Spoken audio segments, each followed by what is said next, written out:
you okay? Do you feel okay?" Melanie dusted the tarmac grit off her face. There was a scrape on her elbow, some blood. The Cheez-Its blew off down the runway. The plastic cup rolled to Josh's feet. He picked it up, and the air sickness bag as well. "Would you like me to get a first aid kit?" he asked Melanie. She put a hand to her cheek, and the other hand massaged her stomach. "Oh, no. Thank you, though. I'm fine." "Are you sure?" Heavy-breathing sister said. "What about?" "I'm fine," Melanie said. "Blaine will apologize," heavy-breathing sister said. "Apologize, Blaine." "Sorry," the boy mumbled. "You could have hurt your brother. You could have hurt Melanie. You just can't do things like that, sweetheart. You have to be careful." "He said he was sorry, Vic," scowling sister said. This was not joke material. The three women, collectively, were the most miserable-looking people Josh had ever seen. "Welcome to Nantucket," Josh said, hoping his words might cheer them, though Carlo was always reminding him that he was not an ambassador. He should just tend to the bags. Scowling sister rolled her eyes. "Thanks a lot," she said. They should have driven to the island, Brenda thought, as they climbed into a cab outside the terminal. She had been coming to Nantucket her entire life, and they always drove, and then put the car on the ferry. This year, because of the kids and Vicki's cancer and a desire to get to Nantucket as expediently as possible, no matter what the cost, they had flown. They shouldn't have broken with tradition, in Brenda's opinion, because look what happened. They were off to a horrible start already.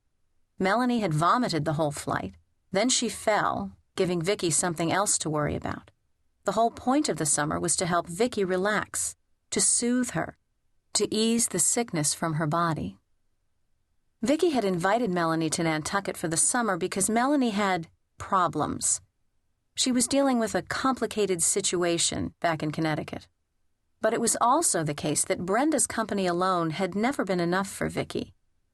All their lives, all through growing up, whether it was camping trips, nights at the summer carnival, or church on Sunday, Vicki had brought a friend. This summer it was Melanie Patchen. The news that Melanie would be joining them was sprung on Brenda at the last minute, giving her no opportunity to protest. During the limousine ride from Darien to LaGuardia, Brenda had heard about the complicated situation. Melanie and her husband, Peter Patchen, had been trying forever to get pregnant. They had, in the past calendar year, endured 7 failed rounds of in vitro fertilization.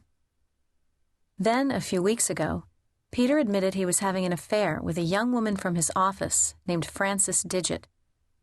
Melanie was devastated. She was so upset she made herself sick. She couldn't keep food down. She took to her bed. Then she missed her period. She was pregnant. And the complicated part of her situation was that she had left Connecticut without telling her husband that she was leaving and without telling him she was pregnant. She was stealing away with Vicki and Brenda and the kids because she needed time to think, time away. Brenda had taken in this information silently but skeptically. The last thing she and Vicki needed this summer was a stowaway from a complicated situation. Vicki had lung cancer, and Brenda had problems of her own.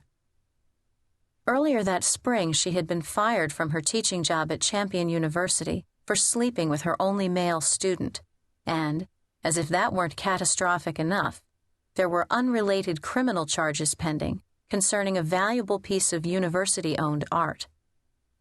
Sex scandal, criminal charges. Brenda had gone from being hot property, a celebrated young professor, the it girl of Champion University, to being the subject of rumor and gossip. Everyone on Champion's campus had been talking about her.